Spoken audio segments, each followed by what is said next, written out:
Alors, on reprend B'ezrat Hashem. On est toujours, nous, dans les Tikkun HaZohar, on est dans le Tikkun 6, et on est toujours en 22b. Alors, c'est un Tikkun long, c'est un Tikkuna qui est long, mais encore une fois, il faut se laisser porter par le Tikkuna. Et le Tikkuna ici, il nous décrit rien de moins que toute la dynamique de la Shrina. Donc, c'est un sujet très important, et il nous amène de sujet en sujet, de verset en verset, mais surtout de situation en situation. Donc on passe de situation en situation pour examiner sous tous les angles les différentes dynamiques et mouvements de la Shrina. Donc, la semaine dernière, on avait compris que, effectivement, dans l'exil, la Shrina, elle avait des problèmes, elle était séparée. Vous vous rappelez tout ce qu'on a dit sur la prison. Est-ce qu'un prisonnier, il peut se libérer tout seul ou pas? Et comment est-ce que la Shrina, elle pouvait être aidée pour faire advenir la délivrance?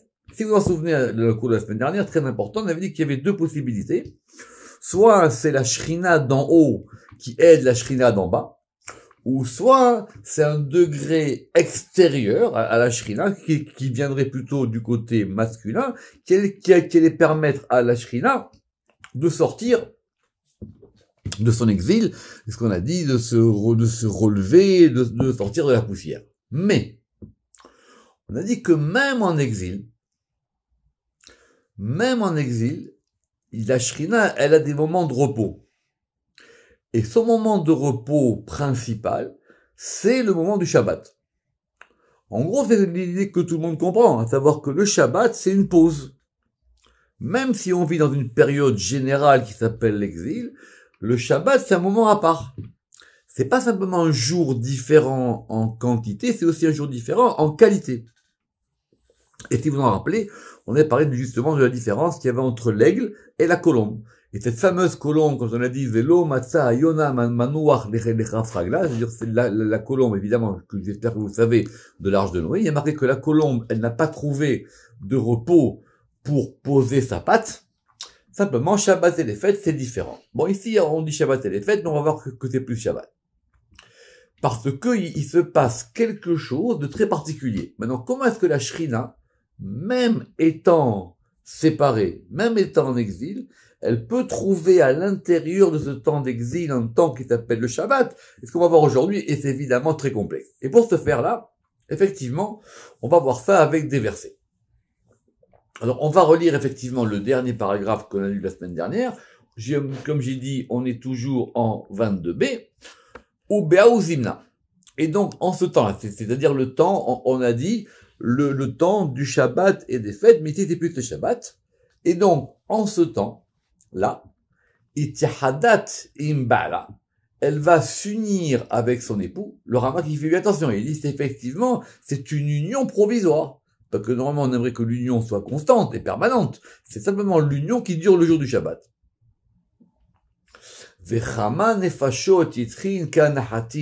Et donc, et comme elle va s'unir, il y a de nombreuses âmes. Donc, il y a une différence, évidemment, j'espère que vous savez, entre Nefesh et Neshama. Ici, on parle de Nefesh. Donc, il y a de nombreuses âmes supplémentaires qui vont descendre avec elle pour habiter les Daïra d'Israël, pour habiter sur Israël. Donc, c'est facile, à savoir que ce sont ces fameuses âmes supplémentaires. Mais il y a plusieurs degrés d'âmes supplémentaires. Il y a effectivement l'âme supplémentaire que chacun va recevoir. Et donc, Shabbat, il y a un renouveau. Le Rama qui dira même dans le commentaire du Zohar qu'il y a aussi un renouveau du corps. Il y a un renouveau corporel même le Shabbat. Alors, si vous avez remarqué, le Zohar ici, il a dit les Daïra Israël. Ça veut dire pour habiter avec Israël, ou pour habiter sur Israël, sur le peuple d'Israël. Comme il est marqué. Et on va reprendre un verset qu'on pensait nous connu, un verset classique, dans l'Exode. Veshameru bene Israël et Shabbat, la'asot et Shabbat et Dorotam. Et les béné Israël, ils garderont le Shabbat, la'asot et Shabbat pour faire le Shabbat. Donc il y a une différence entre garder le Shabbat et faire le Shabbat. On va y revenir. Les Dorotam, donc littéralement pour leur génération. Donc c'est quelque chose de perpétuel. Le Shabbat, c'est une fête perpétuelle qu'on doit transmettre de génération en génération. Ça, c'est le pshat. Simplement, comme il y a marqué dans les Dorotam, il est écrit, si vous regardez bien les Dorotam, il est écrit de façon défective, c'est-à-dire qu'il manque le vav. On peut dire aussi les diratam. Ça veut dire que pour que ils garderont les enfants d'Israël le Shabbat, pour faire le Shabbat, les diratam, littéralement, pour leurs habitations, dans leurs habitations. Parce qu'il y a maintenant quelque chose qui va résider avec eux. Les Dorotam, ça veut dire qu'on reçoit cette Neshama supplémentaire du Shabbat. Ou, comme on peut le dire encore plus simple, le Shabbat lui-même vient habiter avec nous. Donc le Shabbat, c'est pas simplement un jour, c'est aussi un degré. Et ce degré-là, il vient avec nous. C'est un degré supplémentaire. Alors, ça va être complexe parce que il faut qu'on comprenne comment ça marche dans le temps. Parce que le Shabbat, c'est uniquement 24 heures. Donc c'est du vendredi soir au samedi soir. Donc comment va s'opérer ce changement de 24 heures, qui est un changement donc provisoire, puis qui se situe dans un temps plus large, qui est le temps de l'exil. En fait, qu'on va voir aujourd'hui. Zaka Iyu Mandemetken La Dira Nae Belibe Vechelim Naim Bevarim Dile Veisha Naa Dihi Nishmata ou Nishmate Debirina Sharia Shchinta Ilan Dihi Nishmat Kol Chai Ale. Alors, heureux est-il celui qui va lui arranger d'abord une habitation convenable dans son cœur. Effectivement, on reçoit le jour du Shabbat ce degré. Et il faut bien donc l'accueillir. Donc déjà, il faut lui faire une place dans son cœur. Vechelim naim et des ustensiles convenables dans ses membres. Alors, le Ramak dit que par l'observance du Shabbat, on fabrique une maison à la Shrina. Et cette habitation, elle est convenable parce qu'elle a été procurée par les bonnes actions et pensées de la semaine. Simplement, on va voir qu'il y a 3 degrés. Il faut lui faire une belle habitation, il faut lui faire des jolis ustensiles, et il faut lui faire une femme belle. D'où ça vient cette expression de Kelim Naim, de Dirana et Ishana? C'est une Mara. On l'a pas ramené ici, qui dit qu'un homme, il y a 3 choses qui vont littéralement, l'archiv d'Ato, qui vont élargir sa connaissance. C'est-à-dire que grâce à ça, il a une présence au monde plus forte. C'est quand il a une femme agréable, quand il a une maison agréable, et quand il a des kelim, c'est-à-dire des ustensiles, c'est-à-dire des objets qui sont agréables. Mais évidemment, la phrase ici, elle est complexe. Donc, on reprend. Dirana, donc on parle de la Shrina. La Shrina, on lui fait une habitation, on l'accueille chez nous. Kelim Naïm, on va prendre le sens simple, ça veut dire que maintenant, on va lui accorder, parce qu'on la reçoit dans notre corps par rapport à cette âme-là, on va lui accorder des Kelim Naïm, à savoir qu'elle soit bien accueillie dans un endroit avec des bons ustensiles. Ve'ishana, et effectivement une femme convenable, qui est cet aspect de Neshama qu'on reçoit d'elle. Des Berina Sharia Shrinta Ila, parce que c'est par elle que va maintenant résider sur lui, sur l'homme, cette Shechina supérieure le jour du Shabbat, Dei, qui est Nishmat Kolchai, qui est l'âme de tout vivant, aller sur lui. Alors, ce sont des textes complexes et au moins avec la Kabbale du Harizal, on a quand même des éléments. Le Harizal, il explique dans Shara Kavanot que cette âme-là, qu'on va recevoir le Shabbat, on la reçoit pas d'un coup. Et on va la recevoir progressivement au cours du Shabbat. C'est pas tout d'un coup. Et à chaque étape du Shabbat, on reçoit un degré supplémentaire. On va voir évidemment que le premier degré, c'est dans la prière du vendredi soir. Après, ça sera dans le Kiddush. Et ça sera aussi le lendemain matin dans la prière du matin. Il y a plusieurs étapes. Mais le moment de Nishmat Kol Chai, qui est un passage qu'on va rajouter dans la prière, ou quand on dit Nishmat Kol Chai, ça veut dire l'âme de tout vivant est te bénie, c'est aussi un moment où on reçoit une étape supplémentaire de la Shrina. Vekucha berechu, iu Shabbat bechad. Alors attention. Et le Saint béni soit-il, il est Shabbat dans un degré. Vainafash bechad, et il est Vainafash dans un autre degré. Alors, d'où ça vient cette histoire? C'est qu'on va revenir à cette question de ce qui est marqué ici dans le verset. Shabbat Vainafash, et Shabbat Vainafash, et il s'est reposé. Donc il a fait un arrêt et il s'est reposé. C'est le verset Ubayom Hashivi, Shabbat Vainafash, le verset dans l'Exode, la note 284. Et on a l'impression qu'il y a 2 degrés dans le verset. Donc il y a 2 degrés qui correspondent à 2 éléments. D'abord, il y a un élément de l'arrêt et un élément du repos. Et qu'on va essayer maintenant de comprendre ici de ce Zohar. C'est très intéressant. Beshrinta ila iu Shabbat alayu. Donc, c'est quoi ces 2 degrés? Par rapport au degré de la Shrina supérieure, ça s'appelle le degré de Shabbat. Et par rapport au degré de la Shrinta Tata, c'est-à-dire le degré de la Shrina inférieure, alors là, il y a marqué Vainafash. Rama qui dit que donc il y a 2 degrés par rapport aux 2 degrés de Shrina. Soit on reçoit un Shabbat de Bina, ou soit on reçoit un Shabbat de Malchut. Et il faut recevoir les 2. Et ces 2 degrés vont nous permettre d'avoir un degré de Shabbat et un degré de Vainafash. Pour comprendre pourquoi Shabbat il est lié à la Bina d'en haut, j'espère que vous en souvenez, on l'a vu que Shabbat ça s'appelle Bat Shin, c'est-à-dire c'est la fille du Shin. Veyaivlun nafshan yetiran. Et effectivement, on va leur donner maintenant des âmes supplémentaires. Alors j'espère que vous avez compris que Vainafash, on va pouvoir le lire de plusieurs manières. Mais Vainafash, ça veut dire littéralement, il leur a donné un nefesh. Vainafash, littéralement, il leur a donné une âme.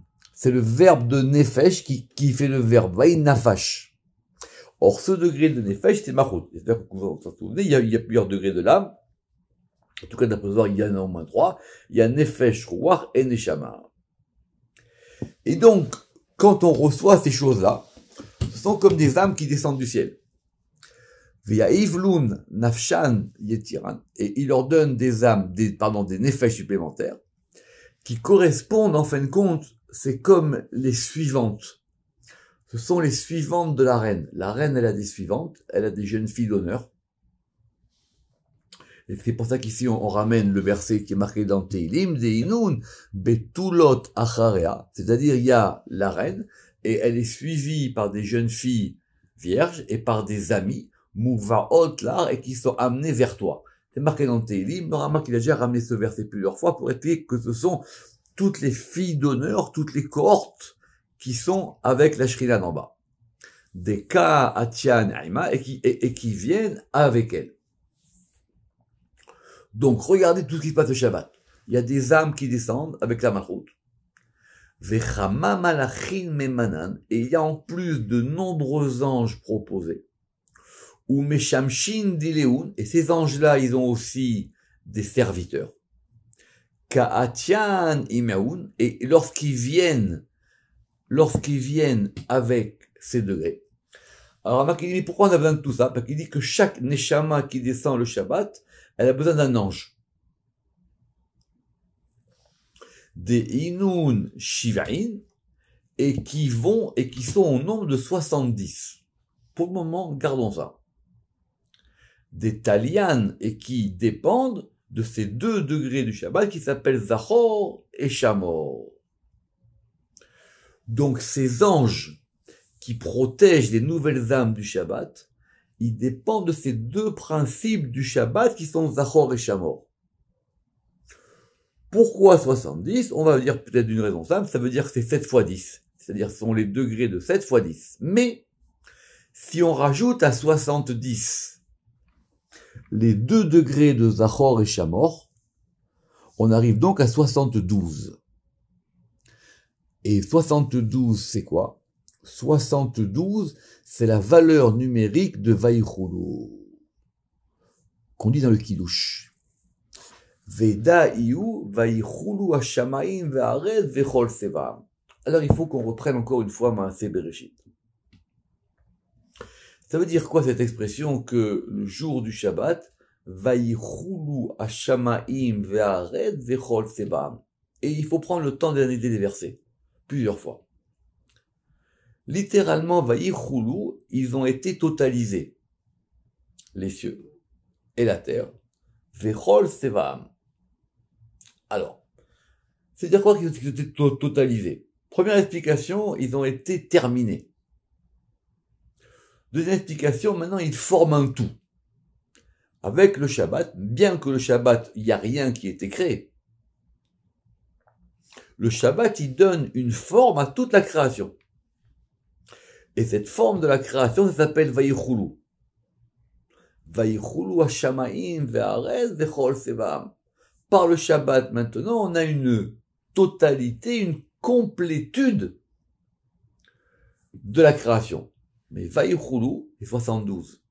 72, c'est quoi? Ce sont ces 72 degrés des anges qui viennent le Shabbat. Kelil, Shav'in, Utrin. Ve'itkariu ilin nefashot ushpizin. Et ça s'appelle quoi? Ça s'appelle des âmes invitées. Pourquoi invitées?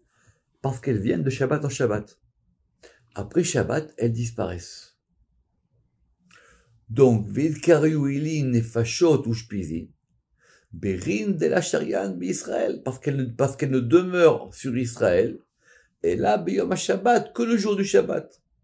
Vechan nafik Shabbat, et lorsque Shabbat y sort, Kuleu Chazrin la Taïrou, elles vont toutes retourner dans leur lieu. Venishmatin deinun mesitra dishrinta ila itkareu efrochin. Et maintenant, alors, est-ce que tout le monde reçoit la même âme le jour du Shabbat? Non. Ça dépend de la personne.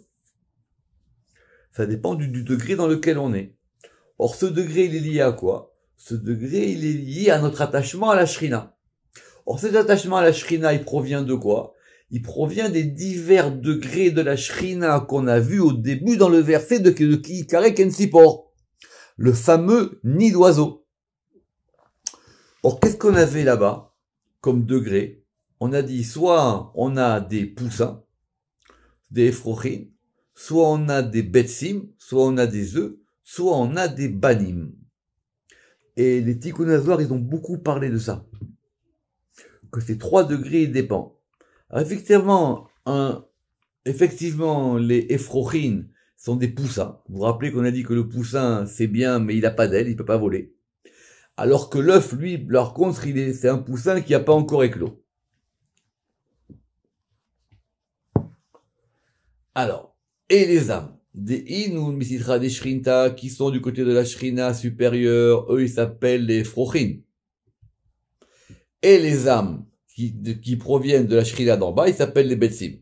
Ah, et les Banim, qu'est-ce qu'il en est des Banim? Les Banim, c'est un autre degré. Et à quel moment, maintenant, ces âmes-là, la première fois, on les reçoit? Alors c'est un Zohar très important, parce qu'il va marquer la liturgie juive. Alors, le vendredi soir, on a donc une prière différente. Vous avez compris. Mais, la prière différente, comment est-ce qu'on l'a? On parle pas de Kabbalat Shabbat. Kabbalat Shabbat, c'est un autre degré, c'est-à-dire le fait qu'on reçoive Shabbat. La prière de Harvit elle-même. La prière de Harvit elle-même, elle est composée de quoi? Elle est composée de 2 bénédictions, le Shema Israël, et encore 2 bénédictions. En semaine, et après on a la Hamida. Qu'on ait une Hamida spéciale pour Shabbat, ça c'est un autre sujet. En semaine, quand on termine la 2e bénédiction, on fait Ashkivenu, et on dit là-bas que Dieu nous protège, et que Dieu nous protège de toutes les forces de la nuit. Vous vous rappelez, Dever, Kherev, Cholit, Sarah, la maladie, la famine, la destruction, etc. Et que on soit délivré des forces du mal, parce que c'est la nuit. Et on termine en disant, Baruch ata Hashem, Shomer et Amo Israël, Amen. Et que Hashem, il protège son peuple d'Israël. Très bien. Le vendredi soir, donc, cette bracha, elle change. Elle change pas partout. Tout le monde n'a pas cette coutume-là. Il y a encore des synagogues ou des communautés qui n'ont pas cette coutume-là. Mais d'après le Zohar et d'après des livres de prière très anciens, on doit changer. Pourquoi? Parce que le vendredi soir, c'est un jour différent. Donc, alors qu'en semaine, le soir, on demande d'être protégé de toutes les forces de la nuit. Le Shabbat, ça change. Qu'est-ce qu'on va dire le Shabbat exactement? Le Shabbat, on va dire à la place de cette prière, donc on commence Ashkivenu, c'est la même prière de Ashkivenu qu'en semaine, ça change pas. Et à la fin, on va dire, on va enlever toutes ces choses-là de protection de la semaine, et on dit Ufros alenu sukat shelomecha, et que donc tu étendes sur nous ta tente de paix. Et que tu ufros alenu, et que tu fros, ça veut dire que tu déploies sur nous et sur Jérusalem une tente de paix. Baruch ata Hashem, béni sois-tu Hashem, apores sukat shalom alenu, qui étend une tente de paix sur nous et sur le peuple d'Israël et sur Jérusalem. Ça, c'est la prière du vendredi soir. C'est quoi cette tente de paix qu'on reçoit? Vous avez compris ce que ça veut dire. Ça veut dire que le Shabbat, on est protégé. Le Shabbat, maintenant, quand le vendredi soir arrive, on a sur nous une tente de protection. Comme une souka. C'est une souka, c'est le même mot. C'est-à-dire, c'est comme la souka. Alors, c'est ce que nous dit ici ce très beau Zohar. Vedai uraza de apores soukat shalom. Et c'est ça le mystère de cette phrase qu'on rajoute, qui dit Ve'apores soukat shalom. Ici, apores, c'est écrit avec un samer, mais on peut aussi l'écrire avec un signe. Et c'est quoi qui étend une cabane de paix sur nous? Imaïla, c'est la mère supérieure qui, elle, s'appelle Soukat Shalom. C'est ce degré de la Shrina, c'est elle la tente de paix. Des Mesachecha Alayhu, qui va les recouvrir. Mais elle s'appelle Soukat. Et il y a aussi Shalom. Donc il y a deux degrés. Il y a Soukat et Shalom. Ve'itmarba. Et à ce propos-là, il était dit, il n'est ni noten lo, et je lui donne à lui, vous vous rappelez de qui c'est, j'espère dans la Torah, et beriti shalom, mon alliance de paix. Parce qu'il y a berit et shalom. Donc ça, ce sont ces degrés de, comme on a vu dans le verset, vous vous rappelez, c'est comme la mère qui accroupit sur les poussins et sur les œufs. Donc le Shabbat, c'est une souka. C'est une souka, et cette souka, ce sont toutes les âmes qu'on reçoit et qui nous entourent et qui nous protègent. Alors, on va donc maintenant analyser le mot de souka. Alors, souka, il y a deux manières de l'écrire. Soit on l'écrit de façon pleine, soit on l'écrit de façon défective. Quand on l'écrit de façon pleine, on va l'écrire donc samer, vav, kaf, e. Alors, souka, il est tata. Donc, souka, elle est en bas. Ve'it souka le tata, et il y a une cabane en bas, c'est une autre version, on va pas rentrer là-dedans. Et ce mot de souka, on le divise en deux. Kaf, vav, donc ce qui fait donc Kaf 20 et Vav 6, 26, et As. As, c'est combien? Ça fait 65. 65 et 26, c'est quoi? Eh ben, ce sont les deux noms divins qui sont Yud-Ke, Vav-Ke et Adni. Et donc, on retourne à notre octogramme de Yud-Ke, Vav-Ke, Adni. Notez ça, c'est très important. Parce que cette kavana de Souka, on l'aura évidemment pour la fête de Sukkot, mais on l'a d'abord le Shabbat. Ce degré de Souka, ça veut dire qu'il y a deux noms divins ensemble. C'est-à-dire quoi, deux noms divins ensemble? On a le degré de Yud-Ke Vav-Ke, le tétragramme, qui est lié à Tiferet, et le degré du Shem Adni, qui est lié à la royauté, qui est lié au féminin, qui vont ensemble. Donc c'est une union des deux. Et pourquoi est-ce qu'on fait un octogramme? Pourquoi on fait pas un nom à côté des autres? Parce que justement, ces deux noms-là, on va les entrelacer. Ils vont aller ensemble maintenant. Ils vont ne former qu'un seul nom. Soukat Shalom. Et le verset, il dit Soukat Shalom. Littéralement, c'est Souka du Tav. Ou plutôt, on va dire différemment, Kos Tav. C'est le verre du Tav. Le verre de Kiddush. Le verre de Kiddush, la coupe, c'est la coupe du Shabbat. Et cette coupe du verre de Kiddush du Shabbat, elle a pour valeur numérique 86.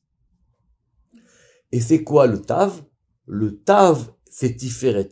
C'est le degré de la paix. Parce qu'on veut que maintenant, dans le Kiddush, dès la prière du vendredi soir, on ait une union qui se fasse. Et comme cette union, elle se fait, alors maintenant, c'est ça ce degré de Vayichulu. Tout est mis ensemble. Soukat Shalom, Kostav, Deyu Tiferet. Et qui est donc ce degré de Tiferet. Et ce degré de Tiferet qui est mis ensemble. Alors, quand on a cette union-là, et on est passé au folio 23, et là, on va retrouver les fils. Alors, à ce moment-là, ceux qui sont du côté des fils, c'est-à-dire, si vous vous rappelez de ceux qui sont les fils du Saint béni soit-il, et il y a une voix qui sort, et elle dit quoi? Et elle dit le début du verset. Lotika ha'em alabanim. C'est-à-dire, tu ne prendras pas la mère sur les fils. La mère, elle est maintenant avec ses fils qui restent ensemble. On va pas les séparer. Lotika ha'em alabanim. Et donc, du coup, on est protégé des forces extérieures. Miyad denafig zachor veshamor des Shabbat. Mais maintenant, dès que après Shabbat, on va sortir de ce degré de Zachor veshamor, veyete leila de yoma kama de Shabbata, et que va venir la première nuit de la semaine, c'est-à-dire Motzei Shabbat, alors il y a une deuxième voix qui sort et qui dit Shaleach teshalach, maintenant renvoie la mère. La mère, elle rentre chez elle. On sépare la mère des enfants. Shabbat, c'est le jour de l'union de la mère et des enfants. Et après, elle va repartir. Alors, la vérité, elle repart pas d'un coup, elle va repartir par étapes. C'est pour ça qu'on peut faire l'Havdalah jusqu'au mardi soir. Mais, à l'Havdalah, déjà, il y a une séparation qui se fait. Alors qu'effectivement, on est toujours le Shabbat, ce degré d'unification. Shabbat Shalom à tous. Baruch Adonai Le'olam. Amen ve Amen.